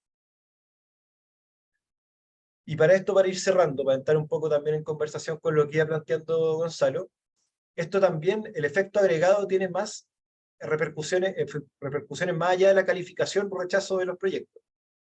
Las reformas al CIA, al Servicio de Evaluación de Impacto Ambiental, empezaron desde que se hizo la última reforma, producto de la entrada de Chile en la OCDE del 2010, con reglamento en 2013, y en el gobierno Bachelet, de que vino, Bachelet 2, inmediatamente empezó la conversación de que había que modificar el SEA por la conflictividad. Esto te lo decía tanto la Comisión Asesora Presidencial, que era muy proempresa, o también la síndico cívico parlamentaria, que era más apegada a organizaciones de la sociedad civil. Todos reconocían que había un tema con la conflictividad. A la vez también, obviamente, los empresarios te hablaban de las certezas que daba el proceso y el tiempo de tramitación. Y esto nuevamente está en tela de juicio en este gobierno y probablemente esta conversación es tan paralela a lo que es la reforma tributaria, en donde los empresarios son muy críticos con lo que le llaman la permisología, el tiempo de tramitación de los proyectos. Y ahora lo que uno ve es que se van a trabajar probablemente en estos 5 aspectos que tienen que ver tanto con darle mayor fluidez al sistema, que se entrampen menos los proyectos, priorizar proyectos de mayor impacto, o sea, como yo las declaraciones efectivamente tienen una evaluación bien extensa para proyectos que no tienen tanto impacto en el territorio, y también hay un tramo de estudios de impacto ambiental que tiene esa problemática. Ver cómo combinar, ajustarse a los estándares de Escazú, a lo vez también de que el proyecto fluya de mejor manera en el sistema, etc. O sea, esto también tiene, para hacer eco a lo que decía Gonzalo, y con esto cierro, también tiene repercusiones en la construcción de la legislación de evaluación ambiental en Chile. No solo a nivel de microproyectos, ni un efecto agregado tan solo en lo que es la evaluación en su conjunto. Entonces, en síntesis, hay una relación no dicotómica entre las protestas y los procesos institucionales. Es decir, cuando hay movilizaciones ambientales, por muy deslegitimado que pueda estar el sistema, igual la movilización que hay atrás tiende a tener participación en la instancia institucional. Y aquí de fondo tenemos tres niveles de efecto. En primer lugar, el efecto que se da a nivel de cada proyecto, con cada historia, con cada proceso.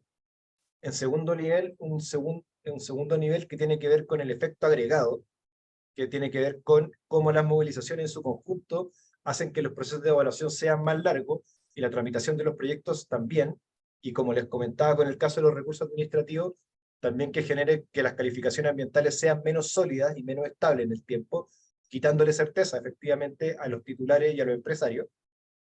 Y en tercer lugar, producto de este segundo nivel, y sobre todo producto de este segundo nivel, es una discusión institucional más amplia respecto a cómo se legisla la evaluación ambiental en Chile y sobre todo la relación entre las comunidades o la ciudadanía y los proyectos de inversión que se generan en el territorio, la cual está siendo discutida nuevamente por tercer gobierno consecutivo y hay que ver qué se logra generar. O sea, aquí también hay procesos paralelos como Escazú, que tienen que ver con estos tipos de dinámicas de movilizaciones, pero a nivel latinoamericano, sobre todo con los asesinatos de defensores ambientales, que van buscando generar nuevos estándares de participación ambiental, acceso a información y a justicia.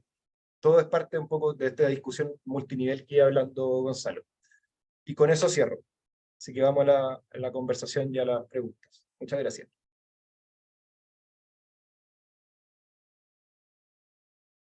Súper, muchas gracias Gonzalo y Felipe por ambas presentaciones, bastante completa y complementaria entre ambas. Ahí, de momento, si alguien quiere también consultar y levantar la mano, bienvenido sea. De momento hay algunas preguntas relacionadas a ambas presentaciones de Antonio Lowe. Parto con Antonio, que realizó varias preguntas sobre la pérdida de legitimidad de las salmoneras que comentó, en este caso, Gonzalo, si se podría detallar más y citar las referencias y la referencia sobre esto. Otra de las preguntas de Antonio tiene que ver, y acá para Felipe, si se ve un conflicto en el hecho de que sea el titular el que la financie y contrate a quien realiza el estudio de impacto ambiental. ¿Por qué se aplica un modelo lineal? Y hay otra pregunta también de Antonio, que era cómo se entiende que se demore la calificación si existen tiempos establecidos por normativa. Y una última pregunta, pero de Dionisio, sobre la expresión del servicio de evaluación de impacto ambiental, que no está hecho para rechazar proyectos. Él dice que entiende la idea y la ha escuchado en otras instancias, pero quisiera pedirle si puede profundizar más, en este caso Felipe, y en qué elementos concretos se ve plasmada esta lógica. No sé si Gonzalo se logró entender respecto a las salmoneras y las preguntas refería a Felipe sobre ella y el SEA. Sí, incluso había una previa, parece, que tenía que ver con la movilización de los trabajadores de la salmonera contra la ley que que se quería aprobar ahora. Toda la razón. Es bien interesante, yo creo que ese caso muestra, uno, lo que nosotros planteamos de que detrás de la conflictividad socioambiental es diversa, es bastante diversa, y son coaliciones de muy distinto tipo. En este caso, si tomamos como ejemplo esta última movilización de trabajadores de la salmonera en contra de una mayor regulación, en el fondo, en contra de las limitaciones de la industria, en general los trabajadores de las industrias extractivas no son los actores que se movilizan en contra de las actividades extractivas. A veces sí, pero así como en el pasado los grandes conflictos mineros eran los conflictos de los trabajadores que le hacían huelga a la empresa, y eso siguen existiendo. ¿Ah? Los trabajadores de la escondida hacen huelga y obtienen, pero eso obtienen una negociación colectiva favorable.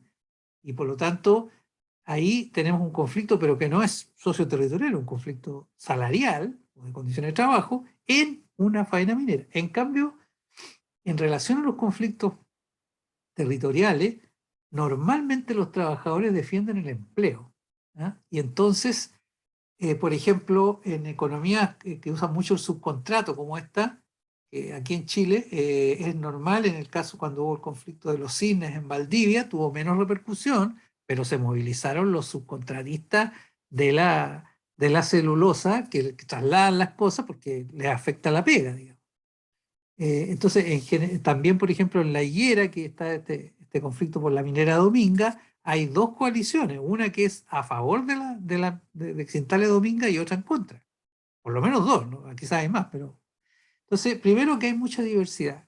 Y en lo que se ha incrementado en el tiempo, hasta, no sé ahora, pero digamos durante la década pasada, fue precisamente el incremento de una conflictividad, digamos, que ponía en cuestión las actividades, trató de establecer mayores estándares, etcétera, pero eso no quita que también existen otro tipo de intereses y otro tipo de actores que en un contexto político como el actual, un giro más hacia la conservador, un temor más grande frente a la crisis económica, etcétera, resurge con más fuerza la posibilidad de que en este caso las salmoneras se logran articular una coalición con sus trabajadores para evitar una legislación de protección ambiental. A lo mejor hace 5 años hubiera sido muy difícil que eso hubiese tenido impacto, ¿ah? Y hubiera sido, a lo mejor se podría haber producido, pero hubiera tenido... Entonces, eso muestra lo segundo. Uno es que es diverso. Y lo segundo es que este contexto que nosotros hablamos de combinación con otros elementos que no son el conflicto mismo es fundamental. O sea, cuando hay un contexto de crisis económica y la gente dice me va a quedar sin pega y no voy a tener mucha alternativa, yo defiendo la pega que tengo nomás. O sea, ¿no? La pega a lo mejor es... Porque otros van a decir, no, pero los trabajos en las salmoneras son trabajos pencas, precarios, etcétera. Bueno, pero aún así, digamos, tengo trabajo versus no voy a tener trabajo. Ese discurso, esa narrativa de que si la inversión se detiene o se dificulta, se pierden fuentes de trabajo, esa es la invocación de legitimidad que hacen los propietarios de las empresas. Dicen, bueno, si no nos dejan hacer lo que nosotros tenemos que hacer, entonces el efecto va a ser digamos, va a ser un efecto directo en los trabajadores, en la economía, qué sé yo, en la economía local. Bueno, entonces pero eso funciona de una manera distinta según la coyuntura que se esté viviendo. Con respecto concretamente a la legitimidad más general del caso salmonero, lo que nosotros hemos visto en encuestas que hemos hecho específicamente con ese tipo de preguntas es que hay un conjunto importante de la población de Chiloé que está ligado a la economía salmonera directa o indirectamente, ¿ah? No necesariamente directo, pero en general una familia siempre va a tener a alguien trabajando ahí, o lo tuvo, ¿ah? O está trabajando ahora ya no en Chiloé sino en otra parte, pero sigue ligado. Pero además la economía local depende también en parte de manera indirecta. Incluso los pescadores artesanales tienen una relación conflictiva con las jaulas de salmones, pero también tienen una relación de aprovechamiento de los salmones que escapan. Los salmones que escapan son depredadores, pero cuando los artesanales los capturan, obtienen un recurso que no tenían antes. Entonces, ahí lo que quiero decir es que requiere como un análisis un poco más fino para ir acercándose a eso. ¿Cuál es la respuesta que nosotros hemos visto? En general hay una reacción crítica hacia la salmonicultura, pero no en el sentido de que debiera acabarse en Chiloé. Para nada. El sector que dice no, habría que terminar con la salmonicultura es menor.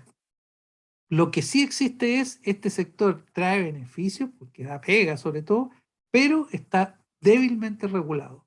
Y la demanda se orienta hacia el Estado, diciendo esto debería ser más fiscalizado, más controlado, mejor regulado. Eso es lo que nosotros hemos visto y nos parece que se debe a esta razón, a que la salmonicultura ha producido una transformación tan grande en la isla, de la economía, pero también de la sociedad, que hace que es difícil, o por lo menos aparentemente no hay, a pesar de las crisis ambientales duras que han habido, no hay una idea, digamos, de totalmente contra la salmonicultura, pero sí una demanda hacia el Estado. Primero fue de que no proveía los servicios necesarios para ciudades, por ejemplo, como Quellón, que ha crecido enormemente, era un pueblo súper pequeño y ahora es, porque es un hub importante de la salmonicultura, bueno, las demandas por salud eran demandas de eso, o sea, demandas, bueno, estamos todos aquí trabajando, venimos aquí, no tenemos las condiciones mínimas, nos enfermamos y no tenemos quien nos atienda. Después se fue desplazando hacia cuestiones un poco más de fondo. Y con las crisis ambientales, lo que se ha pedido, tanto por los propios salmoneros como también por la población, es mayor regulación.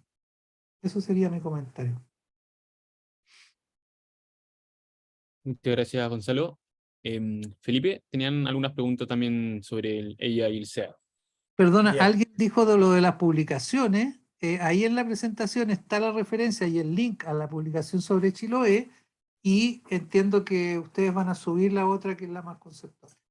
Yo creo, y ahí, si uno mira eso, o la bibliografía de esos textos, ahí están hay muchos otros trabajos sobre Chiloé, qué sé yo, que los pueden encontrar fácilmente, la mayoría accesibles por internet.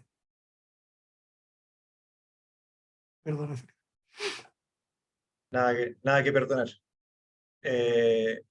Voy a tratar de partir por un par de preguntas que son bien específicas técnicas. ¿Por qué se hizo un modelo lineal? El modelo lineal se usó solo para los días de evaluación, y si tiene variables continuas, el modelo lineal y las variables te corresponden, el modelo lineal es lo que se recomienda, y respondió bastante bien por lo. Y otra pregunta bien específica: ¿qué se define como evento de protesta? En el Observatorio de Conflictos de COES, lo que se define como evento de protesta son acciones en el espacio público realizados por 5 o más personas y que son identificados por medios de prensa nacionales o de circulación regional, y también de algunos medios digitales. Entonces, si hay una asamblea, un mitin, da lo mismo. Si hay gente en el espacio público y eso sale en la prensa congregada, eso estamos viendo como evento de protesta. Hay más variables dentro de la base de datos que te permiten ir precisando esas cosas, pero como hay un tema con el ajuste estadístico del modelo, para que funcione bien y no se tambalee tanto, finalmente terminamos trabajando como una variable presencia y ausencia de eventos de protesta sencilla, para que Y funcione la puede mejor. ser, como esa es la fuente, puede ser que existan más eventos y no necesariamente son cubiertos por la prensa. Eso sí, eso puede Sin pasar. duda, Claro. sin duda. O sea, No hay la cómo gracia, observarlo, digamos. la gracia del método es que las variables de las bases de datos existentes nosotros identificamos más con este radar. Pero no sé, por ejemplo, ahora que estamos viendo recursos administrativos, hay muchos más proyectos con recursos administrativos que con eventos de protesta. Entonces te dice que hay una parte de la movilización que uno no está viendo mediante esta metodología, pero sí nos permite tener un parámetro de comparación. O sea, ese es el valor que tiene. Respecto a si hay conflicto entre que la empresa que financia, o sea, entre el titular y la que hace la evaluación ambiental, no metodológicamente, o sea, la base de datos no ve conflicto en torno a eso. Eh, yo, yo creo que es problemático en general, pero también una relación bastante transparente en que sabemos que la empresa de evaluación ambiental buscan que se aprueben los proyectos, si para eso les pagan. Hay gente, yo creo que a veces el mundo, sobre todo más crítico, se peca de inocencia al respecto, pero yo creo que es bien lógico. Hay otros países que tienen otras metodologías con pool de titulares, que igual pagan o sea, con pool de evaluadores que pagan los titulares de todos modos, pero no sé si el proceso de evaluación es mejor o peor por eso. Yo creo que la respuesta a la calidad tiene que ver por la capacidad del Estado de garantizar que la participación ciudadana sea adecuada, y que la evaluación técnica se ajuste a reglamento. Creo que ese es el eje más importante, más que cambiar el sistema de cómo funcionan las empresas de evaluación. Yo sí creo que deberían, empresas de evaluación que tienen muy poca experiencia, que suelen hacer más tiempo de tramitación y demorarse, pero hay un tema que se puede corregir. Te quería hacer un comentario ahí, que es que hubo una propuesta de montar un sistema de evaluación más integral. O sea, Sí, cambiar esto por decir, no, porque no solamente los problemas se producen con lo ambiental. sí, Entonces, claro. junto con esta idea de la participación anticipada, o sea, que sea parte Eso sería repensar el sistema de evaluación, por supuesto. Pero Sí, junto con la idea de que se empiece a trabajar desde el comienzo con la comunidad y no cuando ya está todo definido, porque hay un incentivo ahí. Cuando tú inviertes mucho en un trabajo para diseñar el proyecto, para establecer dónde va a ser, etcétera, etcétera, y llegas luego a la fase de participación, en ese momento ya tenéis un incentivo muy fuerte a que se apruebe. O sea, si tengo que comprar un dirigente para que se apruebe, lo compro, porque porque ya está, la inversión ya está hecha. Si en cambio se empezara trabajando desde el principio, podría haber una situación distinta. Pero lo otro es que la evaluación no tendría por qué circunscribirse exclusivamente a lo ambiental. Y si se pudiera hacer una idea como de sustentabilidad social, ambiental, etcétera, también y ahí podrían, y la propuesta esa contenía un fondo para los estudios de impacto, un fondo aportado por los titulares, eh, pero independiente de ellos, o sea, era otra lógica. Ahora, eso por supuesto no cursó, a pesar de que tenía padrinos bien poderosos como el expresidente Lago. Sin embargo, no fue acogido, no fue acogido a tramitación y no se implementó. Sí, o sea, y sobre todo cuando lo que uno ve en los proyectos grandes, que las empresas ya hacen participación temprana. El tema es que eso también, si bien la reportan en los estudios de impacto ambiental, no tiene una regulación, o sea, no es transparente frente al Estado ni a la sociedad civil que no es de la comunidad. Entonces también se te genera un problema en torno a eso si la participación temprana se debe a generar compensaciones monetarias o efectivamente un codiseño de proyectos. O sea, ahí el área de conversación es grande. También hay varios que proponen, o sea, ahora está dando vuelta esa idea de nuevo, pero también sé que se busca que los proyectos que se acogen a evaluación sean menos y que otros proyectos sencillamente tengan que cumplir reglamentos y que hay una superintendencia, que la superintendencia sea más fuerte y más activa en fiscalizar. Pero efectivamente esa idea está dando vuelta. Respecto a la idea del cómo se ve que se demore la tramitación si es que hay tiempo administrativo. Este comentario siempre me lo hace la gente del SEA. En realidad lo que alarga el proceso son los tiempos de suspensión que piden los titulares. Pero en general el titular lo que ve es un proceso continuo. O sea, evidentemente la demora se debe a las suspensiones de los titulares, pero el tiempo legal está súper reglamentado. Entonces ahí es donde empieza el problema. La demora en la tramitación es porque hay suspensión y la suspensión se debe porque los titulares... Hay generalmente hay dos tipos de estrategias que hemos visto. Por un lado, que los titulares suspenden por alguna razón. Por ejemplo, que el precio del recurso está malo, los precios materiales está caro, en energía que no les va a salir la línea de transmisión, entonces esperan a tener la línea de transmisión lista antes de hacer la generación. O sea, que tienen razones de decisiones de los titulares para no apurar el proceso. Y por otro lado, que efectivamente hay observaciones de gran complejidad que tienen que ir resolviendo. Y a veces esas observaciones son producto de observaciones ciudadanas, pero el que te sale comúnmente es el Consejo de Monumentos Nacionales. Y ahí tienen que ser procesos mucho más complejos para entrar a la conversación. Voy a ir pasando rápido para responder todo. La frase del nuevo sistema para rechazar proyectos. Aquí si uno suena como una arqueología de la construcción de la evaluación ambiental en Chile, ve en general que la construcción de institucionalidad es usualmente muy pro empresa. La primera ley que tuvimos, el 94, tenía que ver con un tratado de libre comercio con Canadá. Y obviamente tenía que ver con estándares de evaluación ambiental, pero para generar inversión. Entonces, había mucha crítica, sobre todo en esa etapa, que el sistema fundamentalmente aprobaba proyectos, respecto a cuál finalmente era un sistema de validación, más que de evaluación como tal. Eso se corrige con la regulación del 2010, pero tiene que ver con los estándares para entrar a la OCDE también. O sea, nuevamente para entrar a un organismo internacional que nos iba a dar cierta reputación en términos de movilización de inversión. Y recién con la entrada de Escazú, yo te diría que es la primera vez que se mete un aspecto de participación ciudadana más fuerte. O sea, si uno ve como la historia de la ley del 2010, los organismos ambientales participaron, sobre todo después del 2004 con los Río Cruces, pero no es que lograban tener una legislación proambiental o pro participación ciudadana. Entonces, en general, y el sistema está hecho para eso, buena medida, para evaluar, corregir, o sea, evaluar, identificar y mitigar, y no tanto para rechazar. Y en efecto, ahí si uno ve los proyectos que son rechazados como tal, porque muchos son desistidos, la mayor parte de los que no son calidad aprobados son pocos, son mucho menos de lo que uno se imagina. Entonces, efectivamente, es un proyecto que está evaluado, que está hecho para mediar entre titulares y los efectos identificados. Los titulares también saben cuáles son las leyes y qué pueden hacer y no pueden hacer. Obviamente esto da para mucho más. Yo creo que Gonzalo, por la trayectoria de la agenda, también tiene bastante que agregar, pero voy a pasar a lo que viene adelante.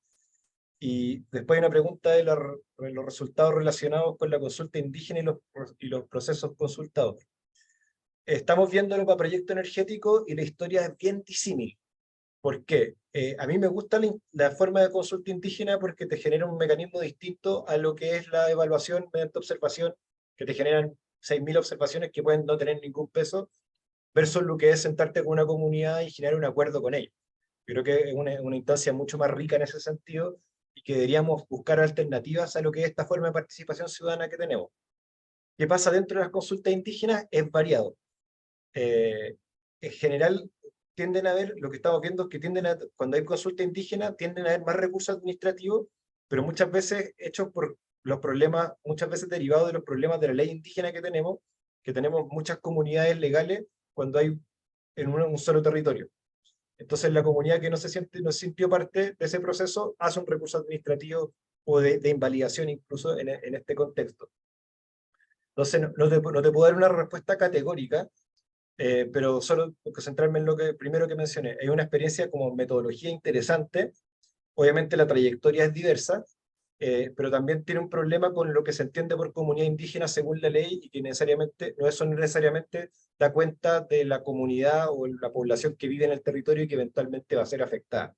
Entonces hay un tema de cómo se construye la normativa y cómo eso se traduce en participación ciudadana o participación indígena más específicamente.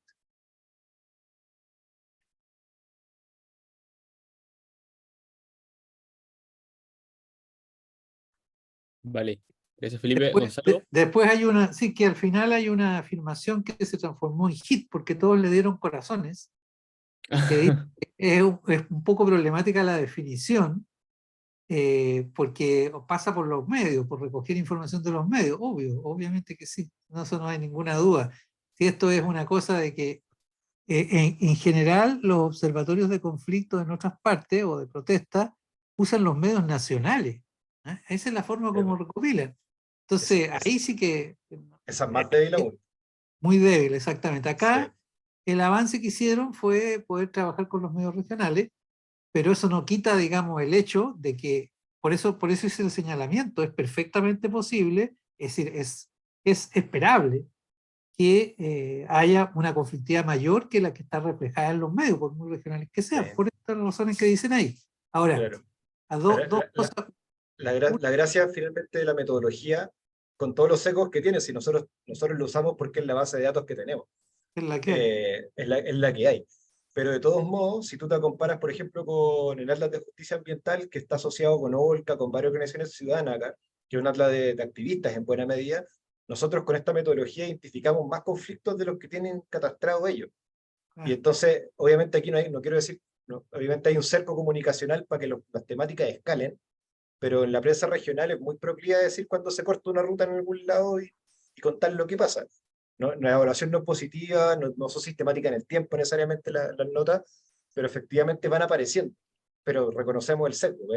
El tema es cómo construir una metodología más robusta que te permite Claro. tener también parámetros de comparación. Ahora, también uno podría hacer la hipótesis de que aquello que logra aparecer en algún tipo de medio de mayor alcance tiene mejores posibilidades de producir algún tipo de consecuencia, ¿no? O sea, un conflicto que no logra eso, no lo digo como una cosa firme, ¿no? Pero es una hipótesis. Me podría decir, cuando se logra eso y hay un poco más de gente que conversa del asunto, o supiste que pasó tal cosa, el contexto para poder luego generar un contexto mejor para tener consecuencias puede ser mayor.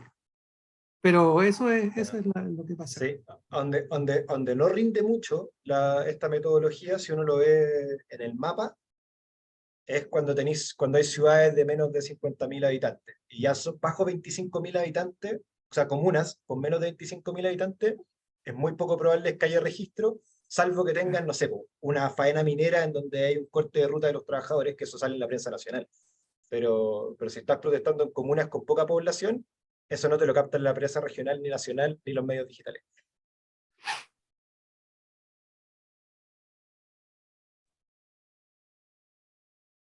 Súper. Javiera, ¿tienes alguna consulta?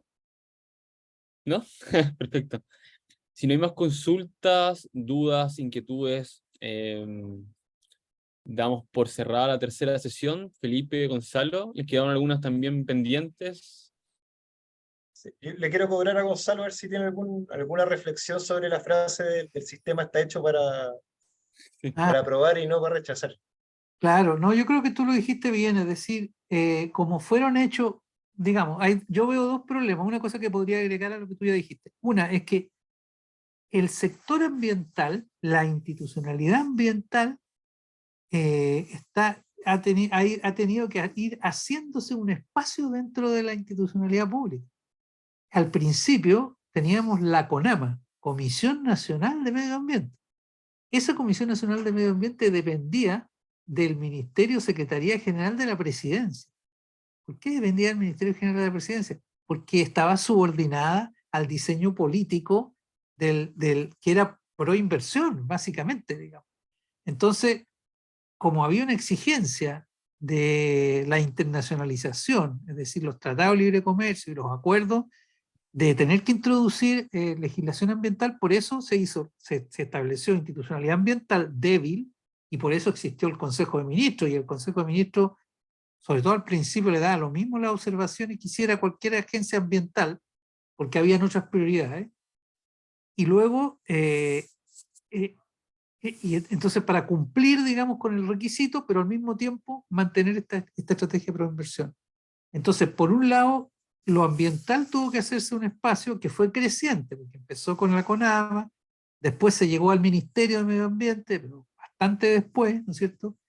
Después hubo un tema con los tribunales ambientales, o sea, esto ha sido un proceso creciente en el cual ha tenido que ver la conflictividad, o sea, uno puede observar Sí. que hay una consecuencia, esta que llama Felipe, más agregada, digamos, también. Pero al mismo tiempo, en el sector ambiental, así como en el conjunto de la institucionalidad, hay una pata débil que es la participación. O sea, ¿por qué se ve como ilegítimo o como poco estratégico utilizar el sistema, únicamente el sistema establecido? Porque el sistema establecido está como con los dados cargados precisamente para los objetivos iniciales que se plantearon. Entonces, en el caso de participación, yo estimo que Medio Ambiente ha logrado por lo menos una instalación a nivel de ministerio, ha crecido enormemente la conciencia ambiental de la población, o sea, tú tienes una demanda relativamente transversal, no es una cosa, digamos, o sea, hay problemas, los salmoneros tienen problemas, los forestales tienen problemas, la minería también tiene problemas, pero tiene mucho más estrategia, ha puesto mucho más recursos, ha intentado mucho más cosas que estos otros sectores. El sector energético ha tenido problemas serios al punto que tuvo que cambiar, digamos, su patrón de inversión porque se tornaron inviables los megaproyectos. Ahora tiene problemas en otro nivel. Pero en cambio, la participación no ha logrado eso. O sea, existen en todas las áreas, existen algunos mecanismos, pero son mecanismos débiles, completamente débiles, mal diseñados, con pocos recursos. Por ejemplo, ¿por qué no podría tener el sistema, aunque el sistema de evaluación de impacto ambiental permaneciera como está, podría equilibrar un poco las cosas si es que las comunidades tuviesen recursos provistos por el propio sistema para poder tener sus propios expertos, sus propios, digamos, apoyos, por ejemplo? Eso no lo tienen poco tiempo, tienen que remitirse exclusivamente a lo ambiental, aunque tienen otras demandas respecto a los proyectos. La principal es el tema de la localización, dónde está localizado, y sobre eso no pueden opinar. En fin, no pueden pronunciarse sobre temas económicos, siendo que los proyectos normalmente se venden como productores de empleo. O sea, un alcalde cuando levanta un proyecto no dice que, no se refiere al problema ambiental, se refiere a decir que esto va a generar empleo. Por eso a los alcaldes les cuesta oponerse a las obras, porque no tienen otras alternativas. En fin, no pueden pronunciarse de eso y más encima tienen poco tiempo para hacerlo y no tienen respaldos técnicos. Entonces dependen de una ONG, de un FIMA que los apoye, qué sé yo. Entonces, entonces digo, en participación, uno puede, no vemos el grado de institucionalización. Si uno revisa la ley 21.500, no tiene instrumentos útiles para esto, no conversa con esto otro. Entonces ahí yo creo que hay también un segundo punto que perfectamente en un contexto distinto podría desarrollarse. Pero sí reafirma lo que, digamos, o sea, a mí me reafirma en el enfoque, porque el enfoque nos dice de que esto depende mucho del contexto institucional, político y económico. Y uno empieza a ver en estos casos como correspondencia muy directa. El conflicto yo empecé a acercarme a estos temas con el conflicto de los cisnes en Valdivia, que lo estudié a propósito de la responsabilidad social empresarial. Y uno ve claramente ahí que ese conflicto se transformó en un conflicto importante porque estábamos en el punto, en el mismo momento en que se estaba revisando, había una comisión visitando Chile para la admisión en la OECD. Y eso movilizó entonces al propio presidente Lago, que le llamó a Anacleto Angelini y le dijo, ¿sabe que le voy a cerrar la planta? Eso no hubiera ocurrido si no estuviera la comisión examinadora, ¿cierto? Entonces, bueno, esos son contextos de oportunidad y obligan a pensar, digamos, también las estrategias de los propios movimientos, y son bastante hábiles muchos de ellos, no todos, pero muchos son bastante hábiles en eso, en entender cuáles son las circunstancias. En esas circunstancias hay posibilidad de avanzar. En otras, en cambio, yo creo que hoy día estamos en un momento difícil. El tema ambiental es difícil hacerlo avanzar cuando toda la demanda es por facilitar, por simplificar, por incrementar la inversión, cuando el crecimiento económico está bajo, etcétera, y sobre todo cuando no hay buenos modelos alternativos, porque entonces la presión por más crecimiento se transforma en una consigna de difícil, digamos, análisis, ¿no? Decir, bueno, si el crecimiento para qué, cómo, dónde, etcétera.